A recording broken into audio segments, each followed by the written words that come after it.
Introducing Themes ETFs. Our ETFs seek to provide a way to own the opportunities that are shaping the future and moving markets, with expense ratios 40% cheaper than the average charged by our competitors.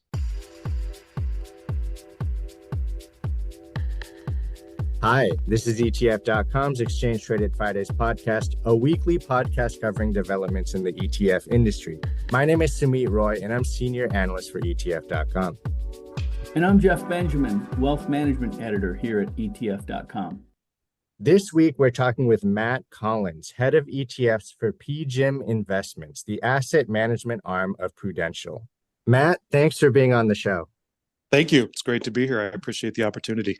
Absolutely. So, Matt, I want to start off by talking about buffer ETFs. This is obviously a growing area of the ETF industry, a very popular part of the ETF industry.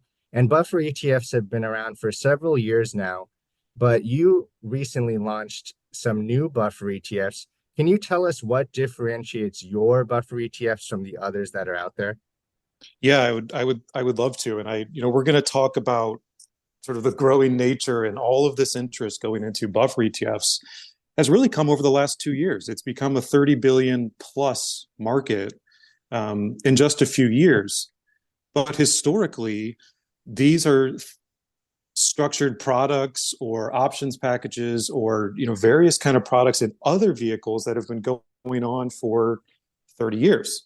And as a sort of representative of PGIM and Prudential, the idea of flex options and putting a package together of flex options to meet a need in the market, right? I want X% downside protection is something that, we have deep experience in going back 30 years. So while it's becoming popular in ETFs and we're really excited to be in the space, it's something we have a core expertise in. And for us, as we saw all of this explosive growth coming from other products and other firms, we felt like we needed to be in the space. But most importantly, experience always matters, right? And so does scale. As a trillion plus manager at PGIM, scale from our perspective matters as well. But when you look at these products from our perspective, there's to some extent commodities. Right. And they're labeled as active, and I'm happy to talk about, why they're not actually active from our perspective. But they are essentially buying the same options in the portfolios if the buffer level is right. And if you think about it from that perspective, what matters next? It's cost. It's the expense ratio. And these were really expensive products, ETFs in the market at 70 plus basis points expense ratio. We felt like the combination of our experience plus the ability to come in at a much more competitive rate at 50 basis points was an area we felt like we needed to get to work and get to it. Matt, I know Jeff's going to ask you more about the fees, but I just wanted to follow up on something you said. You said these are labeled as active, but they're not really active, which is interesting because every time we see, how much money is going into active ETFs and we see this big number, a lot of that is going into buffer ETFs, but you said they're not really active. Can you explain that a bit more? Yeah, I'd be happy to. And if I veer off track, you hop in and correct me, please. But from our perspective, we buy the options package or the buffer level the last business day of the month, and the ETF starts that outcome period on the first business day of the month. We don't do anything unless there's net flows or redemptions or creations. We don't do anything until the outcome period ends, when we rebalance in kind at the end of the period. We are not trying to outperform within that range. It is a very straightforward buffer. The issue, though, if you think about it, from a regulatory perspective, you can't call yourself a passive product unless you are essentially one-for-one tracking the benchmark. But then you get into, well, what's a benchmark? And typically, a benchmark can't be derivative based, right? So we're doing this against the S&P 500 because that's where the interest is and where we feel like clients have the most interest. but there's no index out there that is S&P, but no downside until 20% or 12%. So from a labeling perspective, we can't call ourselves passive because there's no real benchmark that matches what we're doing. But moral of the story, we don't want investors to think that we are trying to outperform in any way beyond what the defined outcome is in the prospectus and our website. Matt, we know that the ETF space, to succeed, often you have to be first, unique, or cheap. And you guys went cheap. And when I say cheap, I mean by fees. As I understand it, you guys came in at 35 basis points, right? 50 basis okay. points. Yes. You're kind of pushing a fee war here, aren't you? We felt like the expense ratios that were out there were not appropriate, period.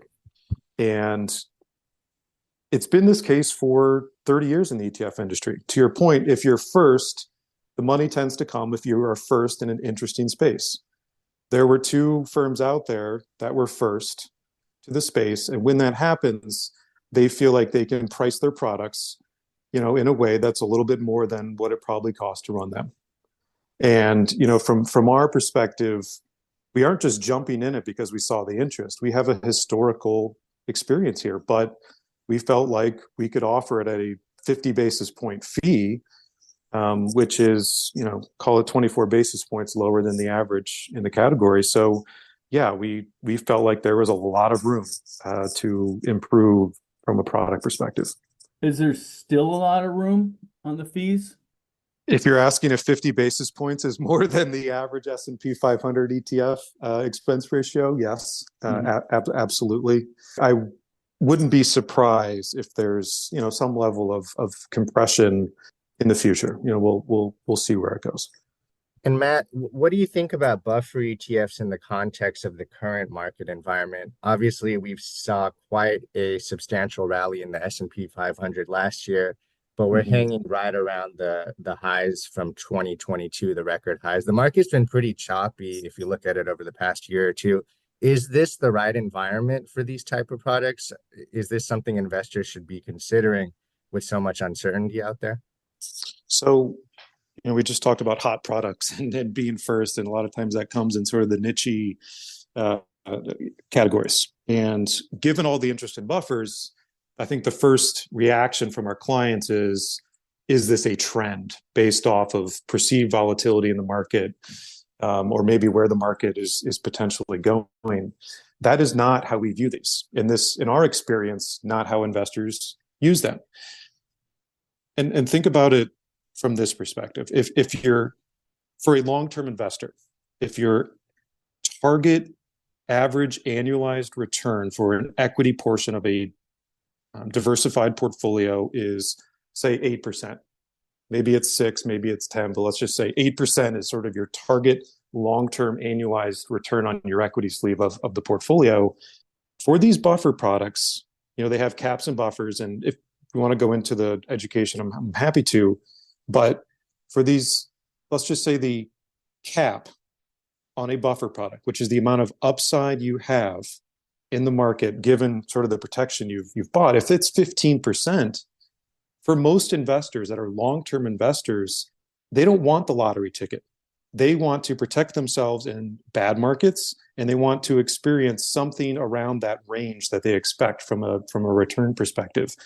That's why these are becoming S&P 500 or US large cap replacements, because investors like that much narrower range of outcomes that is a little bit closer to reality for a long-term investor. And Matt, can you talk about how interest rates affect buffer ETFs? Do they have any impact on either, the options premiums, or do they have any impact on the demand for buffers, considering now you can go out on the bond market and get 5%? How do interest rates impact these products? Yeah, that's a great question. And that should be the first thing an investor looks at. Go to the issuer's website. And one of the reasons there's not a ton of buffer products out there is because you have to essentially build a new website and a new data stream to feed the education to the investors to tell them how much buffer's left, but to your question, how much cap is left. So when you buy the options package, you're going to go out and get the buffer. If we're offering a 12 buffer ETF, we're going to go get a 12 buffer ETF. But the cap changes. How much upside do you have in the market given that level of buffer? You have to go to the website and see what the cap is on that ETF. The interest rate environment will impact the cap, absolutely. And the way to think about it is there's two factors that influence the cap. It's volatility, and the way to think about it is more volatility equals a higher cap.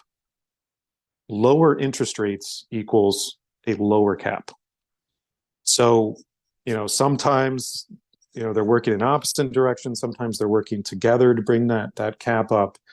Those are really the two main things. And that's why it's so important to check the website to understand, hey, I see a 15% cap on your website today, but I'm rolling to your February 2026 ETF in a few years. Maybe the rate environment's totally different. And the cap may go from 15 to 10. The investor really has to understand when that ETF rolls at the next outcome period, how much has the interest rate environment impacted that cap? I want to ask you about a different PGIM fund in a second here, but first I want to stay on this for a second, this buffer idea. Is this a strategy for the times, for the market environment right now with interest rates where they are? And if that's not the case, is it for a certain type of investor, like somebody close to retirement or in retirement? I'm just not seeing the market for younger investors in the accumulation phase.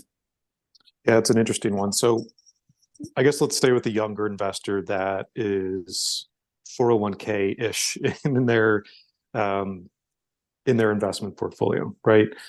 From that perspective, do they stick with straight equity exposure through the S&P or other equity vehicles? I think that absolutely still makes sense. Right? I don't think we're here to displace the thought that doesn't work, right? Because the effect of compounding returns for a 40-year investor makes sense. However, for the investor that has built wealth to some extent, right? I'm not talking ultra wealthy, but a little bit further in their career, maybe they're approaching their retirement, maybe they're in retirement and their horizon's 20 plus years post-retirement. Mm-hmm. That's still a lot, right? If you think about a 55-year-old or 60-year-old that retires, but they need money for the next 30, 40 years, you can't give up equity-like returns for that period. That is very difficult for an investor. So to your point, cash is on the sidelines for a zillion reasons that we'll never be able to quantify. Mm-hmm. But a lot of it is they want equity exposure for those cash investors, but they don't want the downside. This is really meant for either skittish investors or folks that just don't want to put their entire portfolio in bonds Right. because they're close to retirement. It's really that middle ground to your point. Okay. Speaking of bonds, tell us about the PGIM Ultra Short Bond ETF. How does that compare to the typical money market fund or T-bill ETF? Great question. So this was our first ETF we launched in 2018. It was the number one selling ultra short ETF last year in the marketplace on the active side, excluding the CLOs that are out there in the market. For us, it is a natural extension to move out of cash. It is a cash plus vehicle that offers a little more variability in, we'll just call it the share price versus a stable NAV, but with a yield pickup that is material, right? So if the yield pickup on average for a typical ultra short is, let's just say 40 to 70 basis points or so over your typical money market, for a lot of investors, they like that value proposition because overall those ultra short products are very stable. For us, we have significant experience managing the liquidity of our entire complex at PGIM with this team. But also, I do want to mention that, about 15 to 18% of our portfolio are AAA CLOs.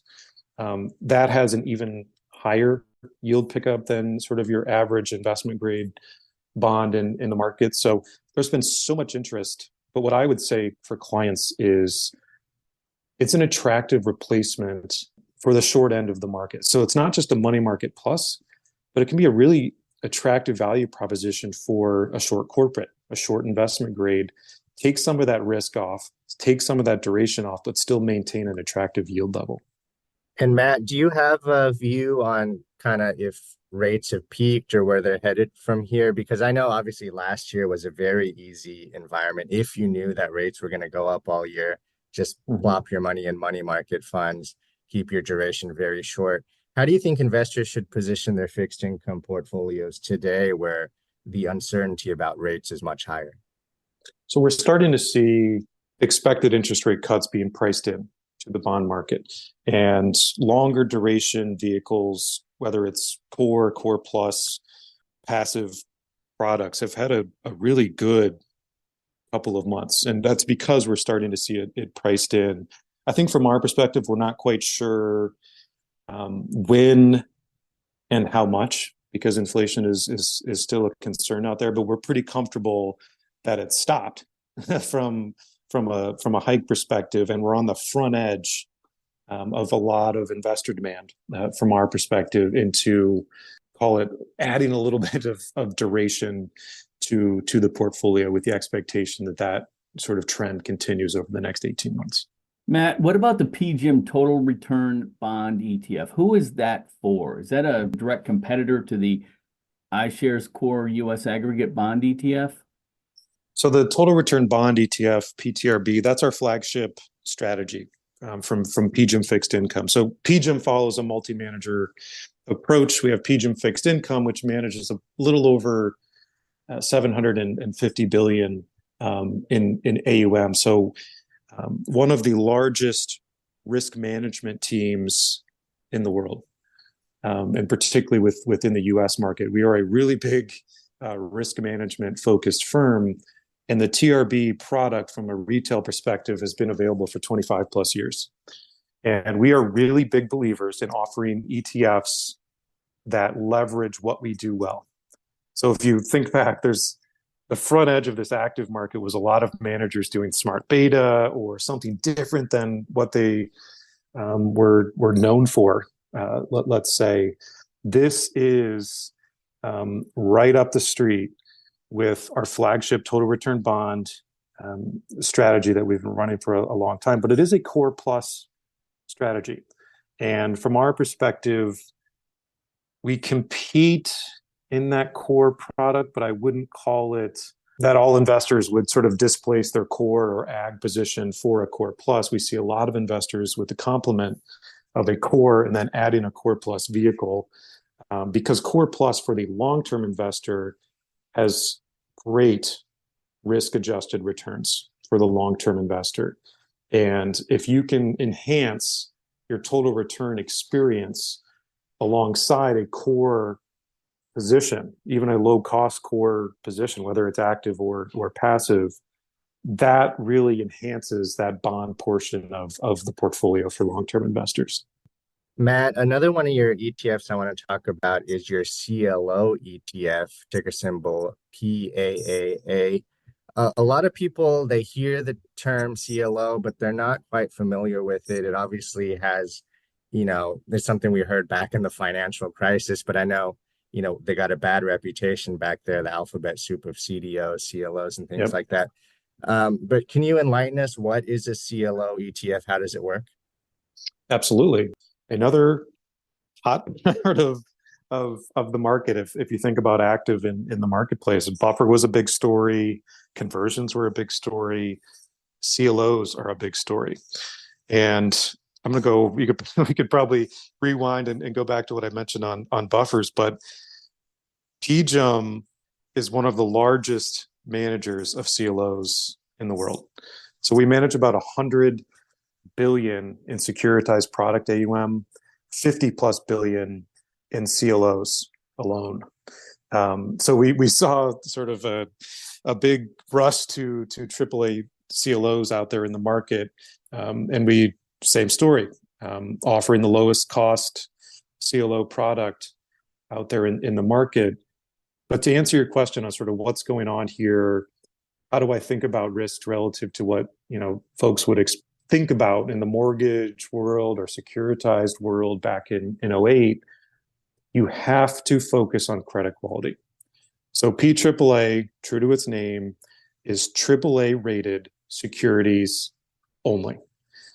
And historically, there has never been a default for a AAA rated CLO. You go down just a few notches, whether it's AA, particularly in the triple B, and then the triple B, when defaults start to happen, it is a wildly different story between AAA and lower rated quality. And to have no defaults in that AAA segment, but you're getting a yield that is materially better than money markets, it's materially better than the ultra short that we talked a little bit about, and it's materially better than the broad market with limited, if any, duration, about a 0.10 duration.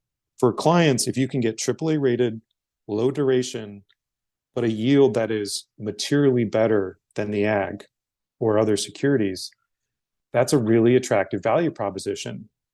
And if you sort of asking, well, why now? The reason is that was a market exclusive to institutional investors, the CLO market. And I mentioned we're a large player. We're a large player because of Prudential and the insurance needs and institutional clients externally. Now it's available to retail. And I think from a portfolio construction standpoint, clients are starting to see that value prop take off. So we do think this is going to be a lot like a client would think about a mortgage-backed security allocation in their portfolio, as an example, or a complement to their cash plus segment of the portfolio. So we're excited to be in the market. What is the best environment for CLOs, Matt? And I know you kind of just touched on that a little bit, but where do they do well and where do they not do so well? You have so in times of stress, deep stress, right? So 2008, 2020, CLOs from a risk perspective can look like the broader investment grade bond market. That's how to think about during deep stress markets. But I want to emphasize one point, and this is why CLOs make so much sense. AAA CLOs make so much sense in a portfolio. If I break apart the ag into high yield, EM debt, investment grade agency, treasuries, so on and so forth, AAA CLOs have the lowest correlation to the ag amongst all of the breakout portions of the ag at a 0.20 correlation that AAA CLOs have to the ag. And then to treasuries, it has a negative 0.1. So if you think about the stability of AAAs and the enhanced yield, but you're getting a lower correlation to the market, that's how to think about it from a portfolio construction standpoint. There is risk in CLOs, absolutely.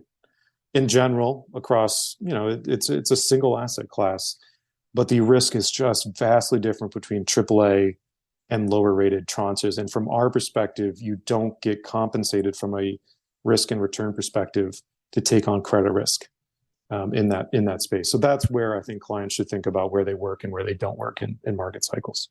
Okay. And kind of wrapping up here, Matt, a little bit of a outlook for PGIM and your ETF business.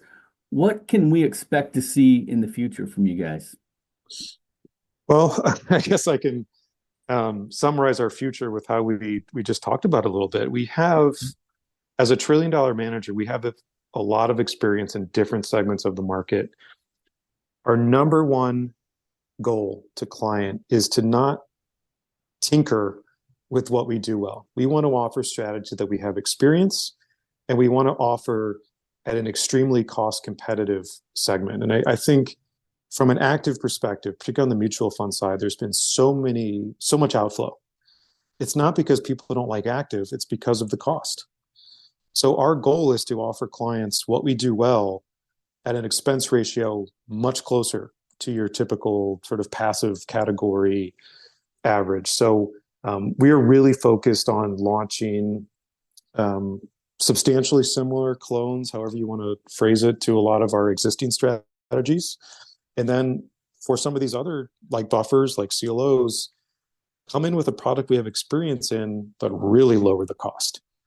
So people can have an access point to active at a much more competitive fee rate. Fantastic. Well, we're going to have to leave it there. Matt, it's been an absolute pleasure having you on the show. Thanks so much for your time. Listeners, I hope you enjoyed this episode. You can find this and all other Exchange Traded Fridays episodes on ETF.com or on any major podcast platform. See you next week. Introducing Themes ETFs. Our ETFs seek to provide a way to own the opportunities that are shaping the future and moving markets, with expense ratios 40% cheaper than the average charged by our competitors.